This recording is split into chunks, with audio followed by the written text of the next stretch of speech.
everyone, and welcome back to another episode of Friday Food Fight. My name is Bart Christian, your host for this week, and I am joined once again by the infamous Mr. Bart Christian, nationally recognized speaker. And we've got a cool topic for you. And specifically what we're going to be talking about this week is virtual meetings and how to really nail a virtual meeting and make it a knock out of the park success for both yourself and your team. So what we're going to be really talking about are a couple of really key areas, some pitfalls that we see people make all the time that you might actually not even know that you're making, and how to avoid those. Also, we're going to be covering some different techniques on how you can really feel confident in front of this one-eyed monster and really conquer the video format, because like it or hate it, it doesn't really matter. Video meetings like this are really here to stay in some capacity, even after the pandemic is over. So Bart, let's jump into today's topic and maybe share a little bit about what people can expect to get out of today's meeting. Well, I think one of the things we're going to talk about is how to make your meeting. I think the title was how to make your virtual meeting a winner. And I've been in some that were great, and I've been in some that were not so good. And I think it all boils down to sometimes people just don't want to accept this new medium that we're in. And, you know, I think that it's been said that, you know, when this all gets past us, this medium is not going to go away. And so I think the more effective we can get at it, and the tips that we're going to share today with you guys are going to be things that really, it's going to help you to, like Wesley said earlier, knock it out of the park when it comes to your next Zoom meeting or virtual meeting, or, you know, GoToMeeting or Microsoft Teams or Google or whatever it is we're all using now, because I think now there's about a half a dozen platforms for doing virtual meetings. Yeah. And what we're going to be talking about today is not going to be specific to any particular one of those platforms. Right. What we're going to be talking about today are really more techniques that you can apply both before you jump on the meeting, to get yourself set up, both camera, lighting techniques that you can utilize, and also just mental things that you can kind of take with you going into a meeting in order to get the most out of the meeting if you're an attendee, and if you're a presenter, how to get the most out of your staff and get the most engagement and the most takeaway. Because ultimately, that's what we all want. We want an effective meeting. Whether we are an attendee, we want it to be productive. The worst thing is, and you and I were talking about this earlier before we started this show, was, you know, having unproductive meetings and just how damaging that can actually be to both the employees and the organization as a whole. Well, we've all sat in boring meetings where we had to be there live, but when you have to take time out of your day and you have to do something that's unproductive, you know, the studies show that, you know, unproductive meetings can actually be stressful. And in this time and age, what we don't want to do is create more stress for our attendees, our staff, or, you know, the people that we're meeting with. Yeah, absolutely. So let's dive into something that's a little bit of a fun topic for me, and I think everyone out there will find this interesting as well. And let's talk about some different virtual meeting etiquette things that you might actually not know that you're mistakes when you do these things. And they're pretty straightforward, but let's talk about a couple of them. One that I see very, very often is something that has actually been parodied by the Saturday Night Live and some other things here recently, where people will get so close to the camera. There you go. They'll get so close to the camera, and it's you know, almost it's easy to do, actually. It's very easy to do. But with utilizing laptops and work from home tablets, cell phone devices, being too close can absolutely happen without even recognizing it. So I think the first etiquette thing and the first kind of tip to not being a distraction in your meeting is pay attention to the space in between yourself and your device that you're working with. Okay, so I got to tell you this story. So I was on a Zoom meeting not too long ago, and not one that I was conducting, just one that I was attending. And a young lady had her cell phone. She was laying on the couch, and had her cell phone laying in her lap. So you're looking up, as you can imagine, and you know, and it was and it's 30 minutes of that. And I've seen people that have taken their cell phone and they're moving it around the whole time they're talking. And I think that one of the big thing with camera angle is connection. This is the way that you're going to connect with each other. And if you're too close, or you've got a side shot, or you're too high, or whatever, your message that you're trying to get across is not going to connect, first off. And as a presenter, I find that very distracting as I'm trying to, impart information that I think is valuable. Otherwise, I wouldn't be telling anybody that. So I think camera angle is the number one key thing, I think. Yeah. Well, there was actually a study back in 2014 that was done that showed that 72% of people that were a part of this particular study had self-confidence issues going into a virtual style meeting or a video meeting. So one of the key things to having confidence going into the meeting is making sure that you've got that right camera angle like you're talking about. So let's talk about what that proper camera angle looks like, because people might be saying, okay, well, I need to not be too close to the camera, but there's a little more to that, isn't there? There is. And I'm about a foot and a half from my camera. Okay. And I know that I see people that are a little, they don't know. I hear this a lot. You want to put the camera high. Well, what is high? What is high? Is high up here? What is high?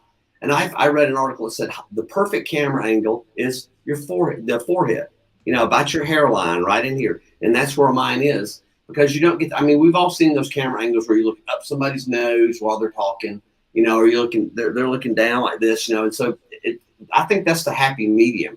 Now, somebody may say, well, if I'm doing my cell phone or I'm doing my laptop, how am I going to set that up? I'll share a little secret with you. For a long time, I used my webcam. I don't anymore. I'm at my laptop camera. I don't anymore. I have a different webcam.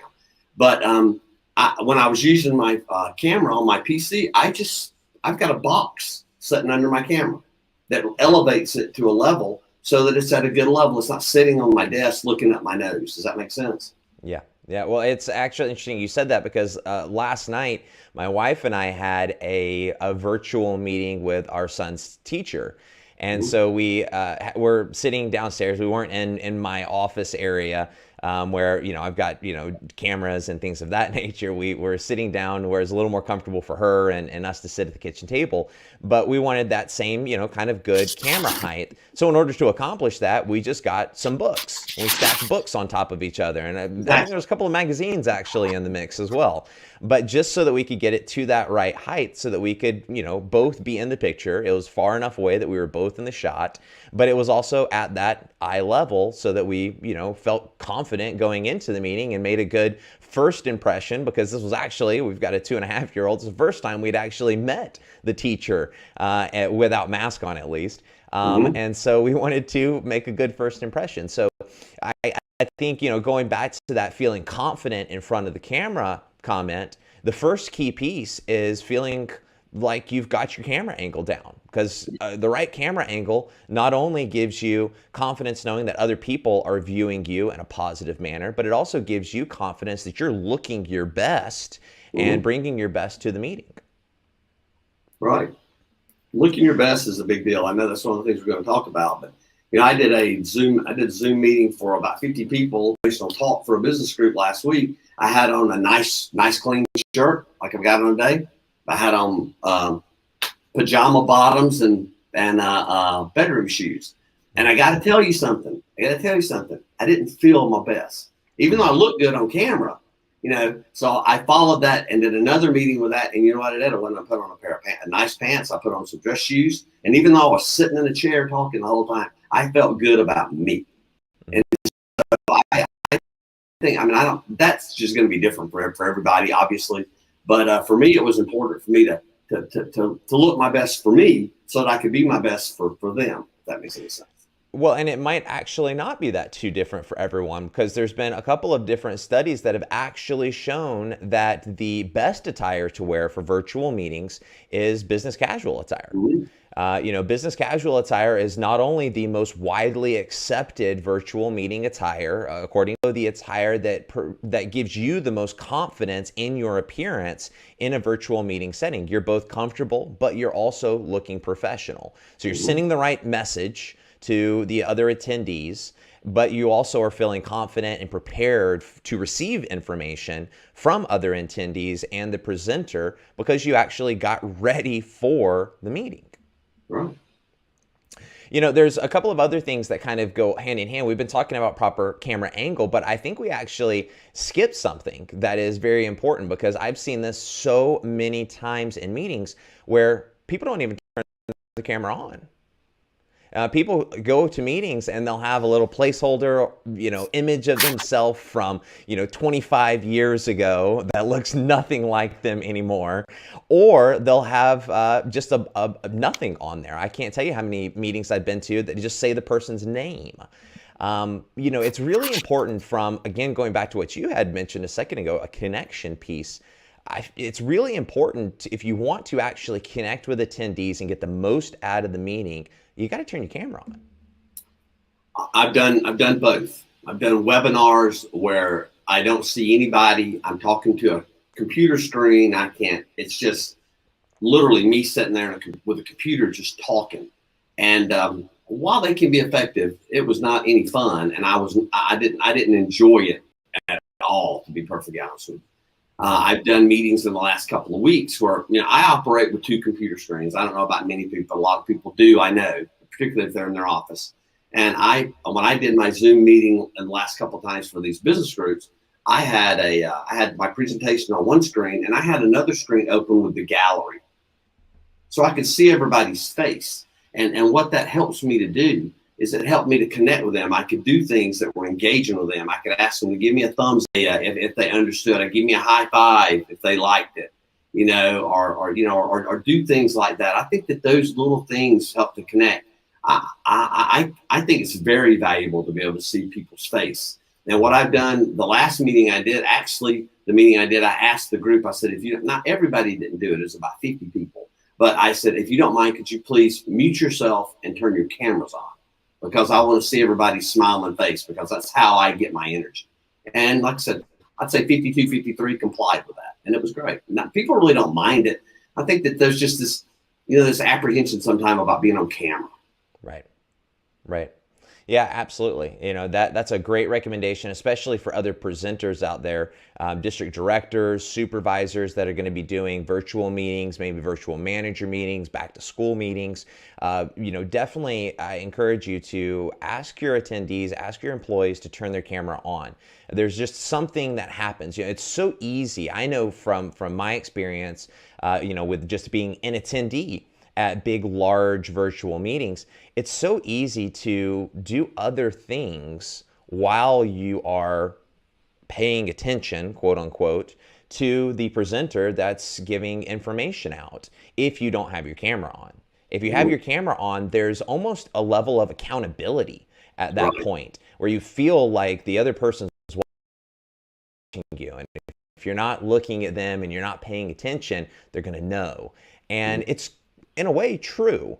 So if you want to get the most out of a meeting from an attendee standpoint, turn your camera on. Just be accountable to the meeting, get the most out of the meeting, and walk away. No one, like we mentioned at the beginning, wants wasted time.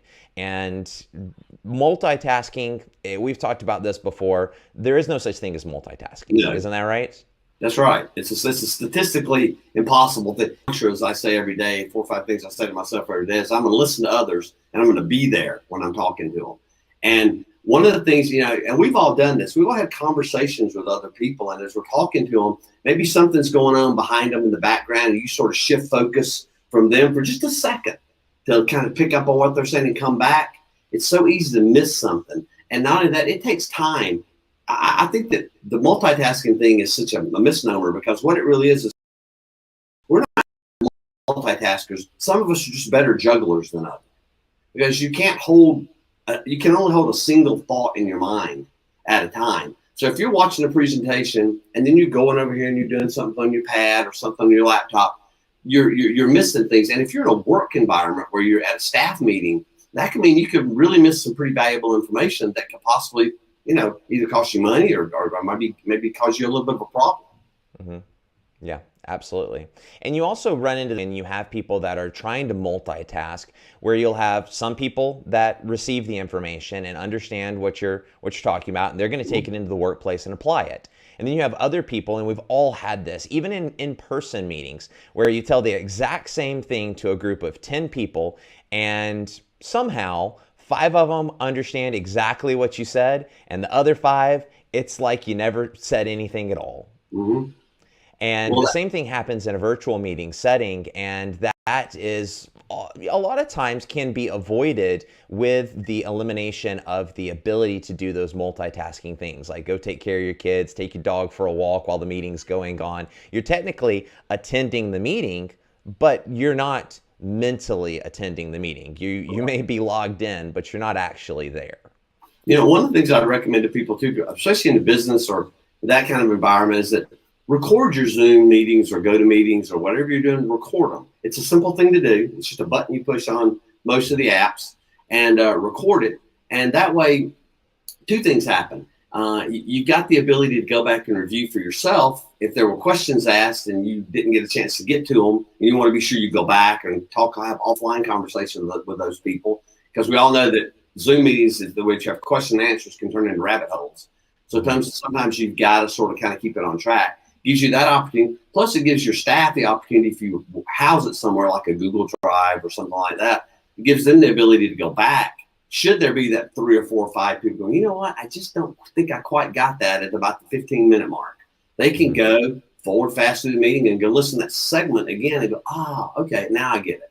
And I think that can be very effective. We do that with our staff calls. And I know that there's a lot of times that we have had or somebody misses a meeting. We've had people miss our staff calls, and my general manager records them, and so they're able to go back and listen to them. And that's and they do. That's the thing; they do go back and listen to them. Yeah, absolutely.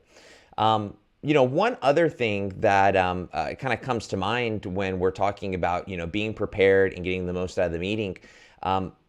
One thing that I see people do oftentimes is they will be asked to join a meeting, maybe by a supervisor or a director.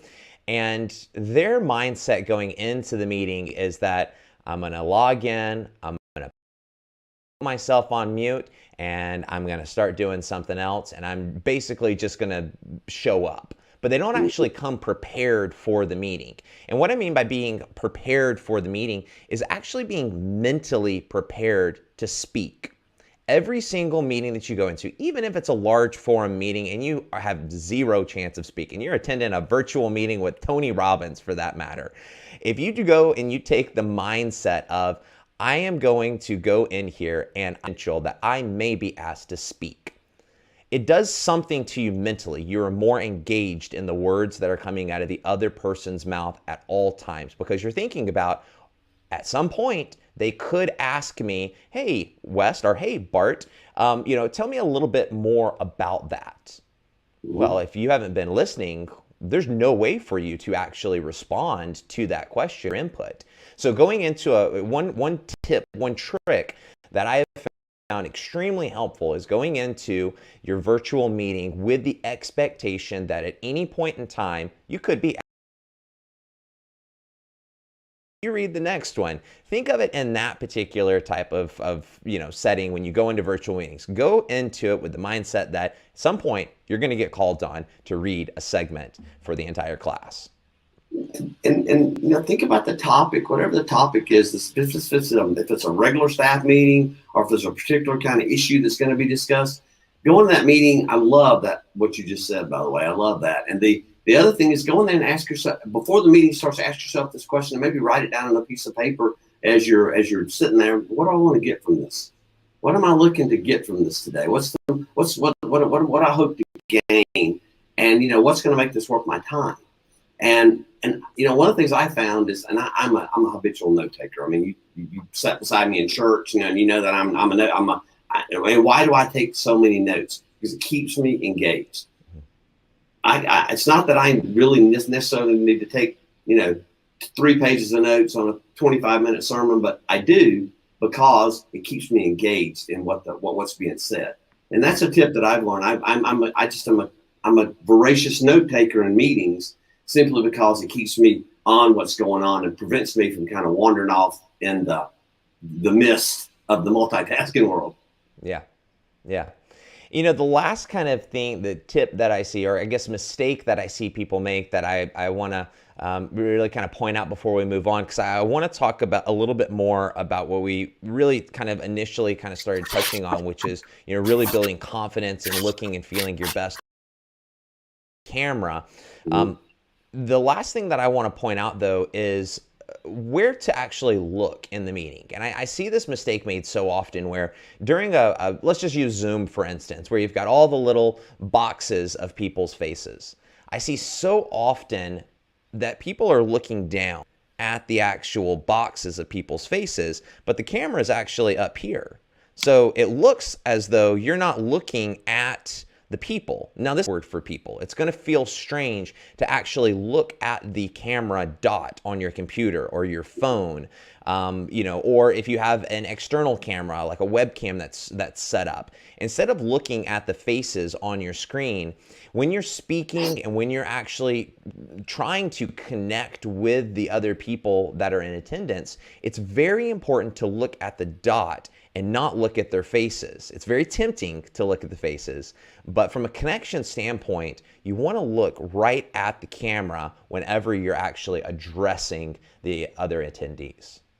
I think that two things that have helped me with that is, number one is that being aware of and this is the truth. I envision you, your mom, your sister, your grandbabies, Dana. I envision those people in that camera. So when I'm talking, I can see faces when I'm looking there. And one of the things I've done too is that, so my point is, envision somebody that you care about on the other side of the camera, and that helps a lot for me. The second thing is that I think that if you've got a webcam, you want to be careful of the position of it.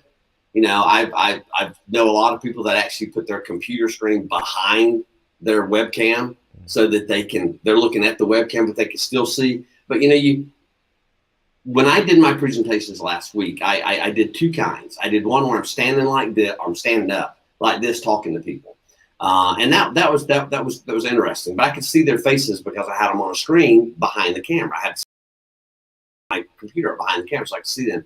The second kind of presentation I did was one where there were slides.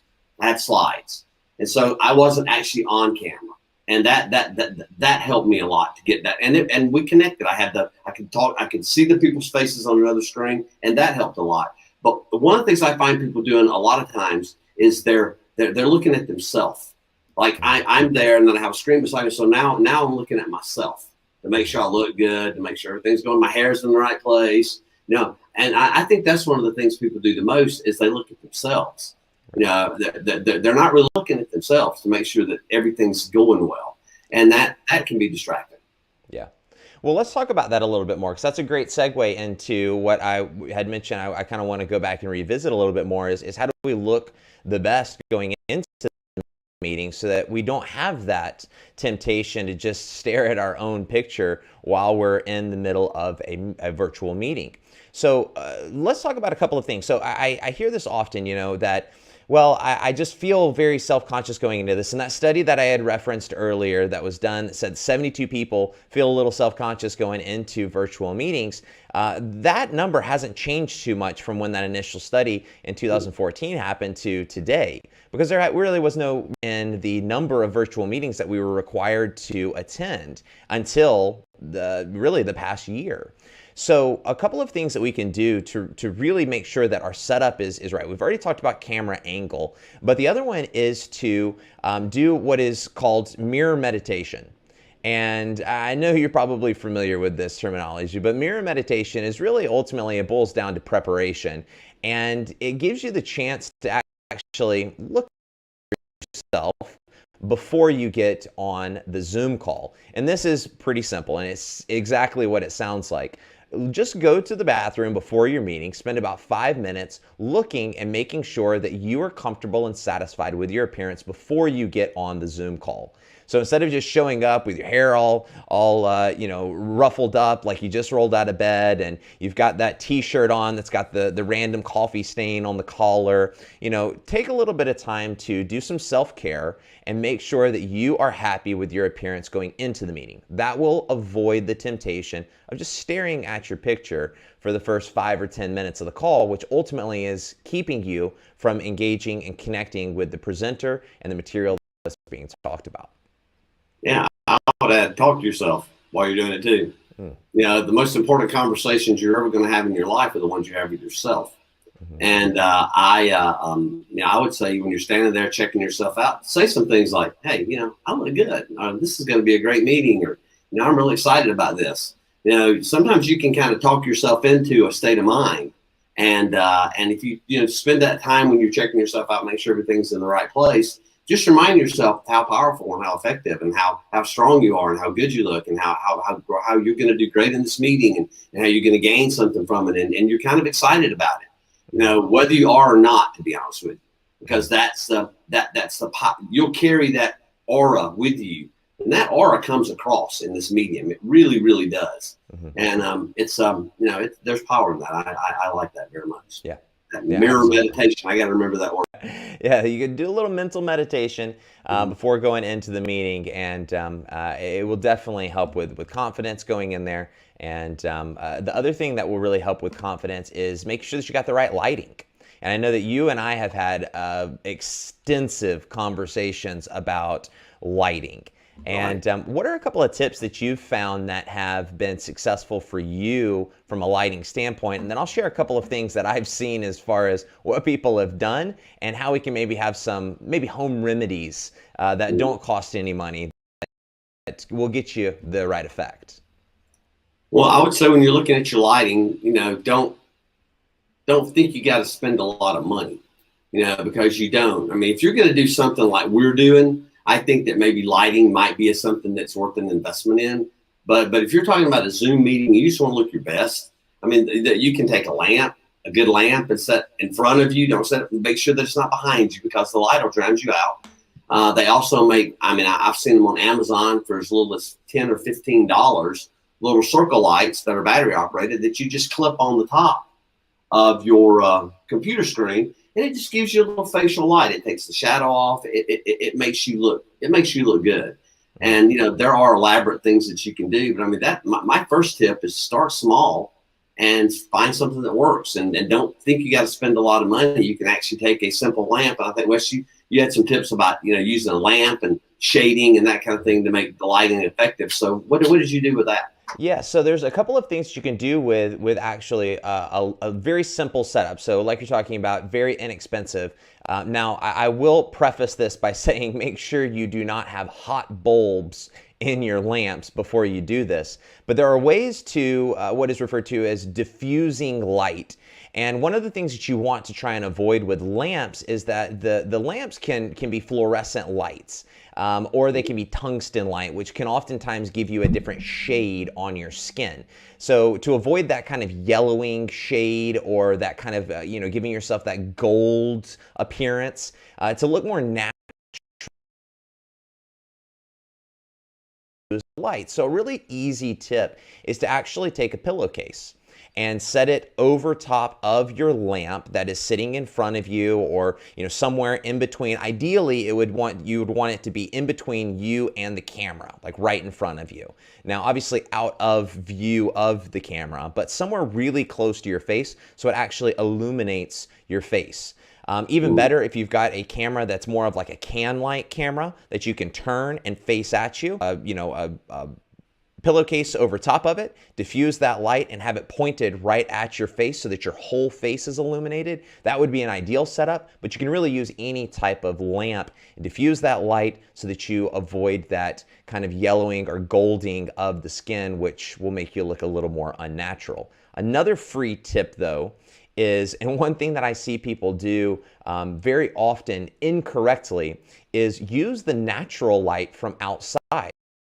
Window light is wonderful. Your natural light, you're really not going to artificially, even if you spend the most money in the world on artificial lights and a full studio setup, you are not going to be able to replace or replicate the power of natural sunlight.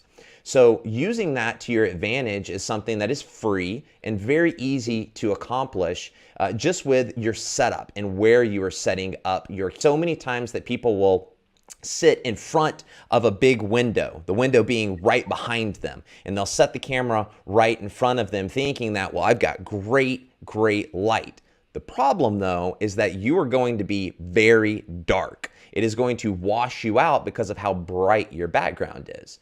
With a simple switch and just rotate your setup so that the light, your window light, is actually behind the camera facing at you, it will illuminate your face. You will look nice and bright on camera, and you won't have to have any type of lamp or artificial light to get the same effect. No, that's great. I've seen a bunch of people do that very thing you're talking about with the light. You know, one of the things I've seen people do too is put light below them, and so it shines up. So you're like telling a ghost story. Yeah, it's like your daddy used to do, and you'd shine a flashlight under his chin and go woo, and that's what it looks like. So the is very important. Yeah, especially because, you know, a good light will make you feel more confident. It's just a fact. You know, having poor light, you know, having shades on your face where, you know, when you're going into that meeting and you look good in the bathroom where you've got great lighting, and then you sit down in a dark room and you've got this, you know, poorly lit area, you're not going to look the same as you looked in the bathroom when you did your mirror meditation. And you'll feel A+ going into your next meeting. Yeah, and one of the things you talked about was that, you know, talking about the lighting behind you as a background. Now, I said, and I know this is something that you and I talked about in show prep, was that, you know, virtual backgrounds. Yeah. So many people are using, you know, I'm on Zooms and I see people, they got stars and the moon and they got the Golden Gate Bridge, they got ocean behind them or whatever. And I find that distracting. And I read, and then you told me and shared an article with me that said that so if you're an attendee, you know, I would encourage you not to do that. If you're a presenter, I would absolutely encourage you not to do that, because you want the audience focused on your message and what you're telling them, or the information you're sharing, and not the ocean breeze and the palm trees flowing in the background. Right. Right. Well, there's a lot of opinions, and you know, part of that article was that there are a lot of opinions that are formulated about your choice of background, whether you like it or not. You could feel like your virtual background is a really classy and you know, just an appropriate background, but you might have an attendee that does not feel the same way, and in some situations might even be offended by something that you've chosen. I've sat on Zoom calls, and this wasn't offensive necessarily, but I've sat on Zoom calls where people had custom virtual backgrounds that they had created, and it was one person had a unicorn and a rainbow over their head, and like a shooting star, and it was just very distracting. And honestly, it took my attention more towards, where did they get this background and what all is in this background, because it's so complex, to you know, away from who was actually speaking and what they were speaking about. So avoid being a distraction with your background. And the best way to do that is have a very simple, elegant background. And it doesn't necessarily have to be a fancy background. That's the other thing. Make it something natural in your home. Plain wall, bookcase, bookshelf, picture, you know, with, like you've got right now, with some pictures on the background, a couple of books. You know, that's a really clean, nice background that is going to be very low distraction. And I agree. And your background, I think, I honestly, personally, I got this because it's my office. No, but I just look at your background. I mean, there's no way I can't not focus on you. Because there's nothing that I'm going to want to pull my attention away. And I think that's, you know, so there's a contrast. I kind of have a set area. That's one of the things that I think is very important about a Zoom meeting, is you have a set area, you know, and I have a set area where I do my meetings at. I sort of keep everything the same. And so when I have to do a meeting or do a conference call or do a Zoom, there's no stress in where I'm going to be. I know where I'm going to be. And that's one of the things I would recommend to you guys is that, and everybody listening, is that, pick a place and just do it at the same place. If it's a plain white wall, if it's your bookshelves in your office, just pick the same place. That way there's no stress as to how things are going to look. There's no stress as to, is everything going to be okay? Is everything going to be in place? Because, like I said earlier, I mean, we live in a stressful time, and Zoom meetings can be stressful, especially if you're not comfortable with it. So why compound that with a bad lighting or inconsistent background or something? You feel like you got to set everything up to make it right. Right. Yep, absolutely. Well, in our kind of last closing comments here, I'd love to get you, because you've done several virtual meetings here in the recent weeks, haven't you? Mm-hmm. So I would love to get your input on some different presentation tips that would be more geared towards individuals to be presenting to a group of people, and that is actually what they're going into. They're not just going into the mindset of, I could be putting together a presentation and presenting it to a group of individuals. So what are a couple of different presentation tips, whether it be slide construction, mental aspects, but just some different words of wisdom that you would impart on a presenter that has an upcoming virtual meeting?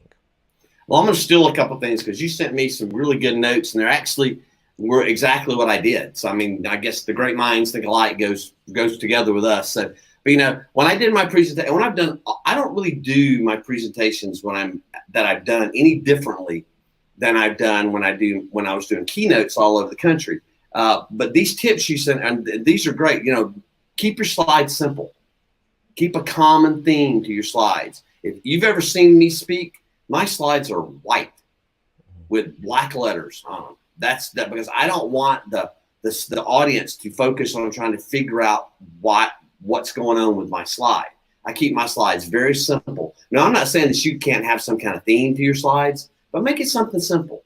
Make it something simple that's not going to be distracting to your message. One thought per slide, that's been my motto for as long as I've been speaking. If any of you seen me talk, you'll see a slide that'll pop up that'll say choice. When we talk about choices, or we're talking about choices equal habits, or talking about change. That's what the word fascination pops up on the screen. That's what I talk about. Now, one thing about doing presentations online is this. If you're not a presenter, you really got two choices. Not two choices, but there's two paths I see people take. They either put a buku of information on a slide, and then they're mechanically reading the slide. What I've learned to do, and I actually did this in a meeting I did last week. I had slides on the screen so they couldn't see me.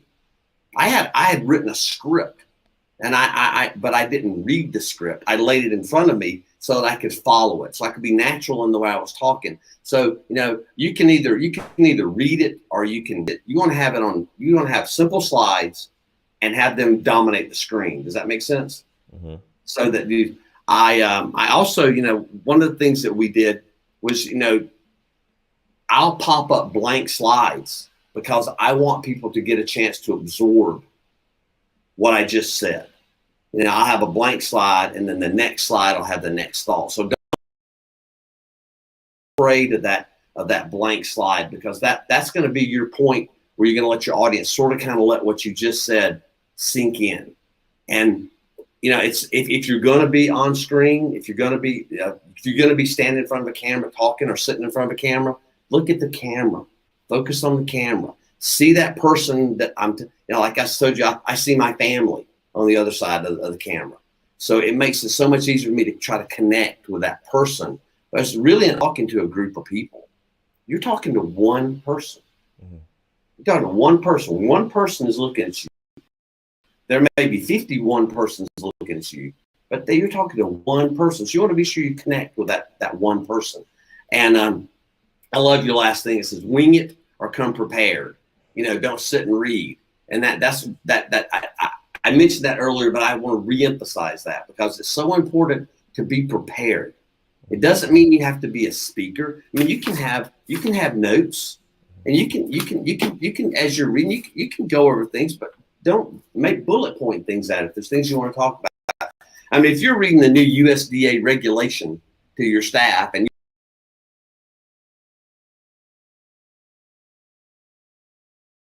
customer service or serving kids with a smile, being nice to people, you know, the new procedure at wherever you're at whatever business, or if you're a school or whatever, you know, be prepared to talk about that in a conversational manner. Because, you know, you want people to be, again, you know, connection. We got a good friend who's been on the show named Jonathan Sprinkles, who's been on the show before. And Jonathan's got a saying. He says, connection is key. And connection is key. In this medium, more key than ever. And the way you connect. Yep, absolutely. And, you know, just to piggyback on that, I really feel like that connection, talking from your heart, is really where you have that connection, because, you know, you can send out a memo. People can read the information for themselves. They're not sitting on a Zoom call to listen to you read a memo. You could send that out and ask everyone a couple of questions about what you sent them and get the exact same accomplishment, and save everyone the hour-long Zoom meeting if you're planning on just reading the info. What they're there on that Zoom call to do is to connect, to feel like we are all together and talking directly to them. Because you are, just like you said, there might be 51 or, you know, 501 of them sitting there listening to you, but every single person sitting there is in a room just by themselves, and they feel like they're having a one-on-one conversation with the other person at the end of that camera. So you really are having individual conversations with each and every one of them. So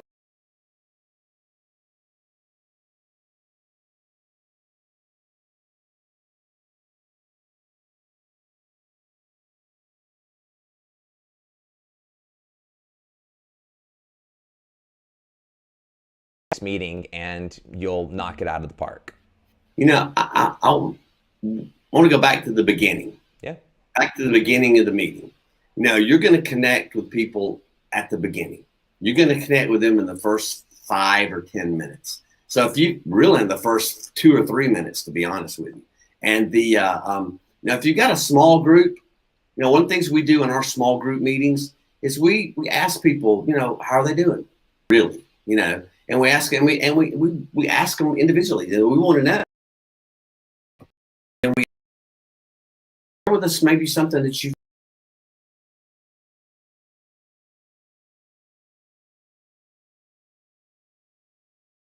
be the first one to share.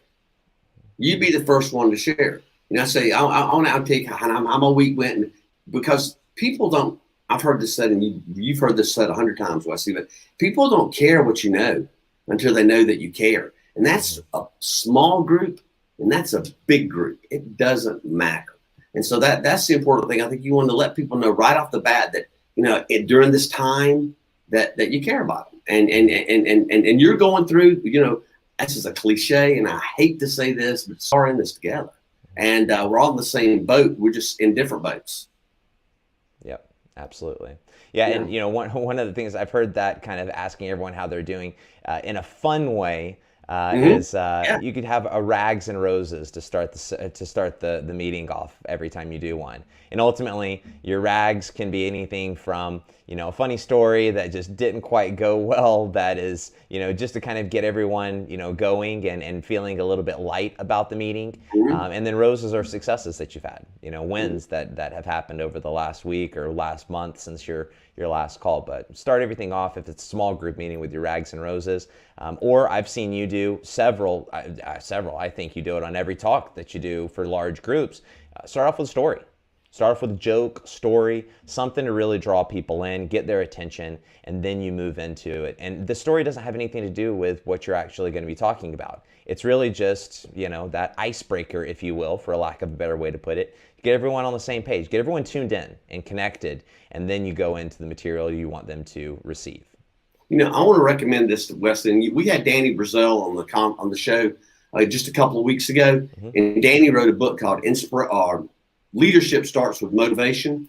And, you know, if you can do this, I want to put that book in the show notes. You got to buy it. You know, it's a few dollars. It's less than $10, but it's on Amazon and it's on Kindle. But it's 33 words that are action words. And I've been reading that book, and I found that, you know, those are perfect for what you're talking about. Those are perfect icebreakers. They're 2-3 minute little stories that are inspirational, funny, you know. And I think that's the kind of thing that people, I mean, you can Google, you know, inspirational short stories, you'll find them. But that book is a great source for people that are looking for something they can get right now. Yeah, absolutely. And that's totally, that's an independent, we get nothing from that. So I want to make sure everybody knows that it's just a good book. Yeah, absolutely. Yeah, Danny's a great guy. Definitely a great book. So, well, is there anything that you'd like to leave everyone with right here at the end of the show? Any parting words of wisdom, advice? Well, I've got this little post, this little thing behind me with John Wayne's face on it. And I would say that this probably sums up a lot of people's attitude about Zooms and being in front of the camera. It says courage is being scared to death, but saddling up anyway. And that's sort of kind of what you're going to have to do with this medium. I'll be perfectly honest with you. I hated this. I'm a speaker. I like being in front of people. I like talking to groups. I hated this medium, but I realized that if I was going to be able to connect and communicate and still do what I loved, and that's touching people with information, that I had to get used to it. And I've watched a lot of people blossom at doing this. And I just encourage you just to do it. Just like the Nike thing. I mean, just do it and you'll get used to it. And I promise. And you'll probably find that you might. Mm-hmm. Yep, absolutely. Well, thank you so much for being on the show. I really appreciate having you on. And I hope everyone out there enjoyed these tips, and hope you can apply them and make your next virtual meeting an absolute winner. So have a great weekend, everyone, and we'll see you again next week at 12 o'clock Pacific Standard Time for another awesome Friday Food Fight. Take care.